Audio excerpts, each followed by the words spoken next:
L'entente s'est signée le 19 septembre entre le CIUS puis la coop SALSA. Ils respectent vraiment, mettons, l'autonomie de la coop, tu sais, comment sont prodigués les soins. Le CIUS intervient plus sur la mise à jour, mettons, les connaissances de l'IPS ou, tu sais, la gestion des feuilles de temps, etc.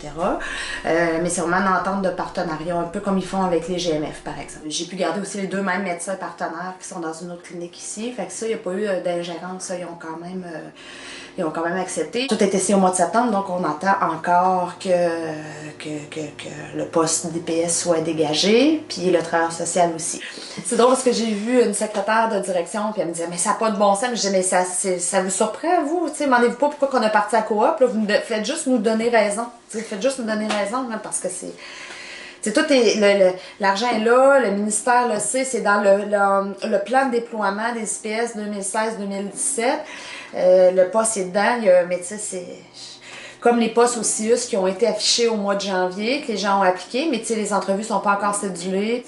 Fait que oui, on est encore capable de faire un bout, mais c'est sûr qu'on peut pas se rendre à l'automne, là, tu sais, là, je veux dire, le rendu là, ça va être ridicule, là, un an plus tard, là, je veux dire, c'est ça. Fait que, on est en train de réfléchir, voir qu'est-ce qu'on fait si après 6 mois, là, quand on va se rendre jusqu'à 6 mois, dire, ben là, qu'est-ce qu'on fait, là, j'ai hâte de voir aussi, là, voir si c'est, dans comment ça va se faire aussi, puis si, tu sais, j'aurais probablement pas la même latitude, tu sais, ça j'en suis consciente, je veux dire, mon chèque de paie ne viendra pas d'ici, il va venir d'ailleurs, fait tu sais, c'est sûr que j'ai des comptes à rendre, puis c'est correct de rendre des comptes, mais tu sais, faudra pas non plus que ça soit trop restreignant, tu sais.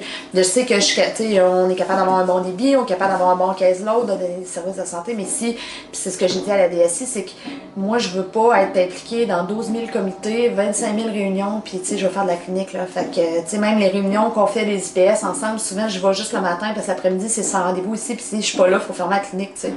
C'est ça, on a recommencé le sans rendez-vous au mois de septembre, si je me trompe pas. Fait qu'avant, on avait comme arrêté depuis le mois de mai sans rendez-vous, c'était juste des rendez-vous. On tient une moyenne de 300 consultations par mois environ. Et on a eu nos chiffres là, de 2016, puis c'est ça, on a fait 3600 consultations là, pour l'année 2016, avec une proportion de 60% des personnes qui n'ont pas de médecin de famille versus 40% des gens qui ont médecin de famille. Puis 62% des gens qui consultent ont au moins un cas de vulnérabilité.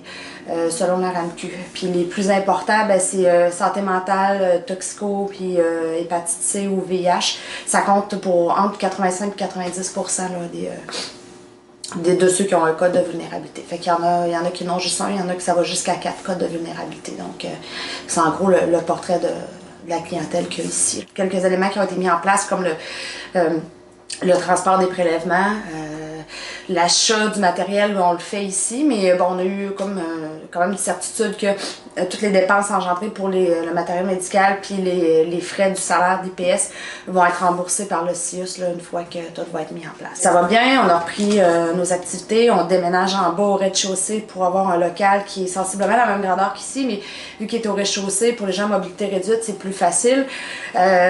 Puis ça va être mieux aménagé aussi, là, tous les bureaux vont comme être en périphérie de la salle d'attente, fait qu'il y a moins de corridors puis de raccoins là aussi. On est rendu avec 3 gastro-entérologues qui viennent de façon ponctuelle pour les gens atteints d'hépatite C, fait que des gastro-entérologues qui on va pas nécessairement prendre pas en charge des patients, mais tous nos cas d'hépatite C qui se rendraient pas à l'hôpital à cause de la désorganisation puis leur situation psychosociale. Les 2 médecins spécialistes gastro qui viennent ici pour justement amorcer des traitements d'hépatite C, et une autre qui vient ici pour faire des fibroscans. Les fibroscans, c'est comme un peu une forme d'échographie là, pour voir l'élasticité du foie. Donc, c'est ça. Fait que ça varie. Il y en a des gens qui viennent au mois, puis il y en a qui viennent aux 2 à 3 mois, là, dépendamment du débit qu'on a ici. Là. On a fermé beaucoup les valves parce qu'on savait pas trop si on allait fermer les cliniques de proximité. Fait qu'au lieu d'offrir des services qu'on peut pas rendre à plus long terme, ben on redirigeait les gens vers les cliniques à l'externe. Fait que c'est sûr que quand le sans rendez-vous a recommencé, on n'a pas perdu vraiment de clientèle, là, ça n'a pas changé, ça a recommencé aussi fort que quand on avait fermé au mois de mai. On n'a pas réinventé le bouton à 4 trous, là. Je veux dire, ça se faisait déjà ailleurs. On a comme adapté à la clientèle qu'on a ici en Basse-Ville parce qu'on a travaillé en Basse-Ville et qu'on connaît notre monde. Mais je veux dire, les soins qu'on donne ici, c'est les mêmes soins que tu peux retrouver, mettons, en GMF. mais plus adapté. T'sais, ici, on fait nos prélèvements, on les envoie pas dans un laboratoire privé ou attendre nos CLSC. Quand on les a, on fait tout ici. On essaye de... On a soit des gens aussi qui n'ont pas de carte d'assurance maladie, ce qui est très difficile dans le réseau, là, si tu n'as pas de carte d'assurance maladie. Il y a des choses qu'on a adaptées, mais c'est faisable. Là, mais ça va à l'encontre des méga structures puis des fusions là, quand tu vas direct dans des milieux où tu adaptes ton intervention à la clientèle que tu as. C'est sûr que... Mais ça marche, puis c'est pas vrai que ça coûte plus cher, puis c'est ça. Mais il y en a plein qui m'ont dit, tu fais tout ce qu'on voudrait faire. Puis quand je suis arrivée, j'ai dit, prends congé sans solde. Si tu veux travailler juste 3 jours semaine, on va t'organiser. Viens. Ben là, je vais réfléchir, mais là, c'était ça. Je pense pas que je sois caractérielle, folle. Fait que, tu sais, c'est pas si évident que ça. Il y en a plein qui m'ont approché pour me dire comment t'as fait, c'est ça que je veux faire. Mais j'ai dit, c'est sûr que là, il faut que tu prennes ta main droite sur ton poignet gauche, tu fais ça de même, l'autre aussi. Puis, tu sais... je sais pas, il y a un petit confort aussi qui fait que quand t'es un petit confort dans le réseau là, qui fait que t'es... les IPS, il y en a qui se partent des cliniques privées, mais ils ont tout un pied dans le réseau. Ils ont toute leur sécurité d'emploi dans le réseau. Puis présentement, on est en train de travailler aussi sur une demande d'exemption pour Santé Canada parce qu'on a beaucoup de gens qui s'injectent soit dans l'environnement ici. On a eu quelques épisodes où les gens allaient s'enfermer dans la toilette ici pour aller s'injecter. Ça devient problématique parce que s'il arrive quelque chose, exemple une surdose, ben faut défoncer la porte. On sait qu'il y a un comité ici à Québec qui travaille pour l'implantation des sites d'injection sécuritaire comme un peu à Montréal, mais ils sont encore en train de regarder la faisabilité puis l'acceptabilité sociale. Fait que nous, on n'a pas vraiment le temps d'attendre que ça soit en place. Fait qu'on aimerait avoir, quand les gens se présentent pour un soin, que ce soit pour un suivi d'une maladie chronique ou autre, ou au sans rendez-vous, qu'ils puissent le faire dans le bureau avec l'infirmière.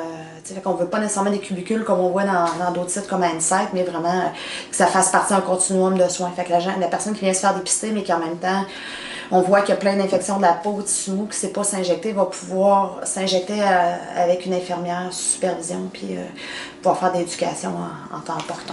On a déjà communiqué avec la police aussi pour dire qu'on était concernés dans cette démarche-là.